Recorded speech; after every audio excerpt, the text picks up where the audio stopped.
ఏదో ఒక పరిణామం జరుగుతోంది రాష్ట్రంలో. సో ఈ విధంగా పరిణామాలు ఉండడం బట్టి టూరిస్టులు ఎప్పుడు కూడా ఆ రాష్ట్రానికి నేను వెళ్ళను అనుకుంటాను. అందువల్ల ఈ రాష్ట్రంలో టూరిజం డెవలప్ చేయాలంటే లా అండ్ ఆర్డర్ చాలా చక్కగా ఉండాలన్నది జై భారత్ నేషనల్ పార్టీ యొక్క ప్రధానమైన ఉద్దేశం.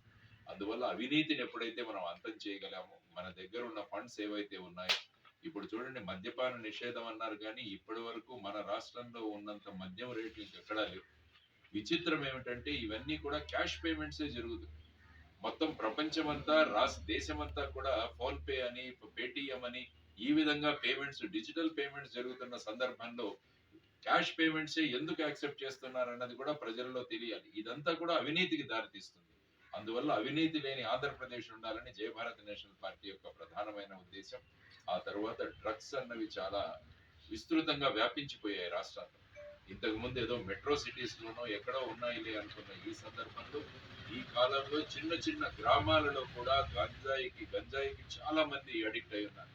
చాలా మంది పిల్లలు వాళ్ళ భవిష్యత్తును వాళ్ళు అంధకారంలో వేసుకుంటున్నారు. కాబట్టి జయ భారత నేషనల్ పార్టీ కోరుకున్నది ఇంకోటి ఏంటంటే డ్రగ్స్ లేని ఆంధ్రప్రదేశ్ ను సృష్టించాలన్నది ఒకటి.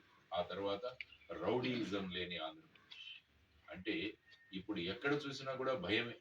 ఏమవుతుందో, ఏ మాటలు మాట్లాడితే ఎవరొచ్చి నన్ను కొడతారో, ఎవరొచ్చి ఏం చేస్తారో అన్న భయంలో రాష్ట్రం ఉంది. అందువల్ల రౌడీయిజం లేని ఆంధ్రప్రదేశ్, ఆ తర్వాత ప్రకృతి విధ్వంసం లేని ఆంధ్రప్రదేశ్ కూడా జయ భారత్ నేషనల్ పార్టీ యొక్క ప్రధానమైన ఉద్దేశం.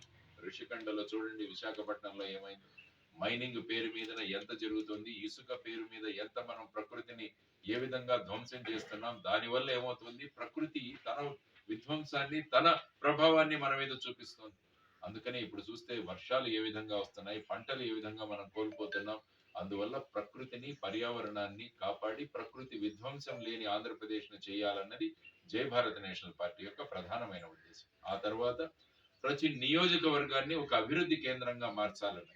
ఈ ప్రస్తుత కాలంలో ఏముంది, ఎమ్మెల్యే వెళ్లి ముఖ్యమంత్రిని కలిసి వారి దగ్గర నుంచి ఫండ్స్ ఏమన్నా తీసుకొస్తే ఆ నియోజకవర్గం డెవలప్ అవుతుంది. ఇక ప్రతిపక్ష ఎమ్మెల్యే ఉంటే ఆ నియోజకవర్గం ఎప్పటికీ కూడా డెవలప్ అవ్వదు. కానీ జై భారత్ నేషనల్ పార్టీ ఏం చెబుతుందంటే ప్రతి నియోజకవర్గానికి ఎవరైనా ఎమ్మెల్యే అవ్వచ్చు, కానీ ప్రతి నియోజకవర్గానికి 100 కోట్ల రూపాయలు ప్రతి నియోజకవర్గానికి కేటాయించాలి. అంటే 5 సంవత్సరాల్లో ఒక్కొక్క నియోజకవర్గానికి 500 కోట్ల రూపాయలు వస్తుంది. ఈ 500 కోట్ల రూపాయలు ఎవరు ఖర్చు పెడతారంటే ఎమ్మెల్యే ఫండ్లోకి రాదండి. అది ప్రజల కమిటీ దగ్గరికి వస్తుంది. కాబట్టి ప్రజలు ఏం కావాలో అన్నది వాళ్ళే నిర్ణయించుకుంటారు. మా నియోజకవర్గానికి ఏం కావాలి, శ్రీశైలం నియోజకవర్గం తీసుకుందాం, సున్నిపేట తీసుకుందాం, ఇక్కడ లైట్లు లేవు, హాస్పిటల్లో డాక్టర్లు సరిగా లేరు, ఆ తర్వాత వచ్చేసి 20 రోజులకు ఒకసారి నీళ్లు వస్తాయి ఇక్కడ, ఇలా రకరకాల డ్రైనేజ్ సమస్యలు, అనేక సమస్యలు ఉన్నాయి ఇక్కడ. ఈ సమస్యలన్నిటికీ ప్రధానమైన కారణం ఏంటంటే ఇక్కడికి ఫండ్స్ రాకపోవడం. ఎందుకంటే ఎమ్మెల్యేలు ముఖ్యమంత్రితో ఎప్పుడు సమావేశం అవుతారో కూడా తెలియదు. కాబట్టి ఇటువంటి పరిస్థితులలో మరి నియోజకవర్గానికి గనక 5 సంవత్సరాల్లో మనం 500 కోట్ల రూపాయలు ఇవ్వగలిగితే ఇక ముఖ్యమంత్రిని కలవాల్సిన అవసరము ఎవరికి ఉండదు. ఆ ప్రాంతం అభివృద్ధి వాళ్లే చేసుకోగలరు. అప్పుడు ఏమవుతుందంటే స్థానిక స్వపరిపాలనని గాంధీ మహాత్ములు ఏదైతే కలలు కన్నారో ఆ స్థానిక స్వపరిపాలన మనం తీసుకురావచ్చు. ఇప్పుడు గ్రామాల్లోకి మీకు వెళ్తే సర్పంచులు తప్పించుకొని తిరుగుతున్నారు, ప్రజల నుంచి ముసుగులు వేసుకొని తిరుగుతున్నారు. రాత్రి ఎప్పుడో 12 గంటలకు వాళ్ళ ఇంట్లోకి వస్తారంట. దానికి ప్రధానమైన కారణం గ్రామ పంచాయతీలకు నిధులు ఇవ్వట్లేదు. గ్రామ పంచాయతీలకు కేంద్రం నుంచి వచ్చే నిధులను కూడా మళ్ళా సెంట్రల్ ఫండ్ కే డైవర్ట్ చేస్తుండడం వల్ల మరి 73, 74 రాజ్యాంగ సవరణలు దేనికండి మనం చేసింది. అందువల్ల జై భారత్ నేషనల్ పార్టీ ఏమవుతుందంటే ప్రతి గ్రామ పంచాయతీకి సంవత్సరానికి 1 కోటి రూపాయల గ్రాంట్ ఉంటుంది. అంటే 5 సంవత్సరాలలో ఒక్కొక్క గ్రామ పంచాయతీకి 5 కోట్ల రూపాయలు ఉంటుంది. అది కూడా ప్రజలే నిర్ణయించుకుంటారు. మా గ్రామ పంచాయతీకి ఏం చేయాలి, రోడ్డు కావాలా, బిల్డింగ్ కావాలా, ఒక కళ్యాణ మండపం కట్టించుకోవాలా, పిల్లల కోసం ఏదైనా స్కూల్ కట్టించాలా, ఇవన్నీ కూడా ప్రజలే నిర్ణయిస్తారు. సో ఆ విధంగా అభివృద్ధి చుట్టూ తిరిగే మేనిఫెస్టోని మనం తయారు చేశాం. జై భారత్ నేషనల్ పార్టీ ముఖ్యంగా ఇప్పుడు ప్రస్తాపిత పార్టీలను అడుగుతున్నది ఏంటంటే ప్రత్యేక హోదాను మీరు ఏం చేశారు అని మేము అడుగుతున్నాం. ప్రత్యేక హోదా ఎందుకు తీసుకురాలేకపోయారు? 2014లో పార్లమెంట్ లో జరిగిన చర్చ సందర్భంగా అప్పటి ప్రధానమంత్రి, కాంగ్రెస్ ప్రధానమంత్రి డాక్టర్ మన్మోహన్ సింగ్ గారు 5 సంవత్సరాలకు ప్రత్యేక హోదా ఇస్తాము, 5 సంవత్సరాలంటే కాదని అప్పుడు ప్రతిపక్షంలో ఉన్న భారతీయ జనతా పార్టీ 10 సంవత్సరాలు కావాలి అని అడిగిన వాళ్ళు, వాళ్ళ మేనిఫెస్టోలో పెట్టిన వాళ్ళు, ఆ తరువాత మేము ఇవ్వలేకపోయామంటున్నాం. మరి వీళ్ళని ప్రశ్నించడానికి లేరా? అంతకు ముందున్న ప్రభుత్వం గాని, ప్రస్తుతం ఉన్న ప్రభుత్వం గాని, పొత్తులతో ఉన్న పార్టీలు గాని వీరందరూ ఎందుకు ప్రశ్నించలేకపోతున్నారు? ఎందుకు భయపడుతున్నారు? రాష్ట్రానికి ప్రత్యేక హోదా రాకపోవడం వల్ల రాష్ట్రం ఇంత అధోగతి పాలైంది. ప్రత్యేక హోదా వచ్చింటే ఎన్నో పరిశ్రమలు వచ్చేవి. మన విద్యార్థులందరికీ, యువతరానికి అందరికీ కూడా బ్రహ్మాండంగా ఉద్యోగాలు వచ్చేవి. రాష్ట్రం అభివృద్ధి చెందేది.